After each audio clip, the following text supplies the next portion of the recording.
మీరు బంగారం కొనాలనుకుంటున్నారా? రేట్లు తగ్గితే తర్వాత కొందాములే అని పక్కన పెడుతున్నారా? అయితే కొంచెం ఆలస్యం చేయకుండా ఇప్పుడే బంగారం కొనండి. ఎందుకంటే రానున్న రోజుల్లో విపరీతంగా బంగారం ధరలు పెరగబోతున్నాయి. అయితే బంగారం ధరలు ఫ్యూచర్‌లో ఎందుకు పెరగబోతున్నాయి? ఒకవేళ పెరిగితే ఎంత పెరగవచ్చు? తెలియాలంటే వీడియోని ఎక్కడ స్కిప్ చేయకుండా చివరి వరకు చూడండి. రానున్న రోజుల్లో బంగారం ధరలు ఎలా ఉండబోతున్నాయి? 1 పెరుగుతాయి, 2 తగ్గుతాయి. మీ ఆన్సర్‌ని కామెంట్ బాక్స్‌లో కామెంట్ చేయండి. మీరు బంగారం కొనాలన్నా లేదా బంగారంపై పెట్టుబడి పెట్టాలన్నా ఇక ఏమాత్రం ఆలస్యం చేయకుండా ఇప్పుడే ఈ పని చేయండి. ఎందుకంటే ఈ ఏడాది చివరిలో బంగారం ధర ఆకాశాన్ని తాకనుందని నిపుణులు హెచ్చరికలు జారీ చేస్తున్నారు.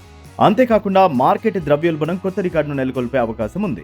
సంవత్సరం ప్రారంభంలో ఆమోదించిన బడ్జెట్లో బంగారంపై కస్టమ్ డ్యూటీ తగ్గించింది కేంద్రం. దీని కారణంగా బంగారం ధరలో తగ్గుదల కనిపించడం మనం చూసాం. ఆ సమయంలో బంగారం ధర 10 గ్రాములకు 70,000కు దిగువకు పడిపోయింది.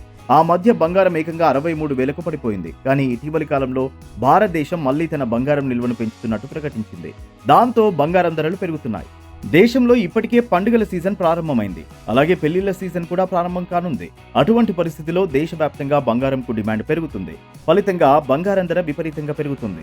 దేశంలో బంగారానికి డిమాండ్ ఏడాది పొడవునా ఎక్కువగానే ఉంది. అయితే మరికొద్ది రోజుల్లో బంగారం ధర కొత్త రికార్డును సృష్టించవచ్చు.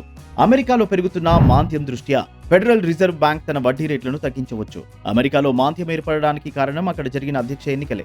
ఇలాంటి సమయంలో వడ్డీ రేట్లను తగ్గించాలని అమెరికా ప్రభుత్వంపై ఒత్తిడి వస్తుంది.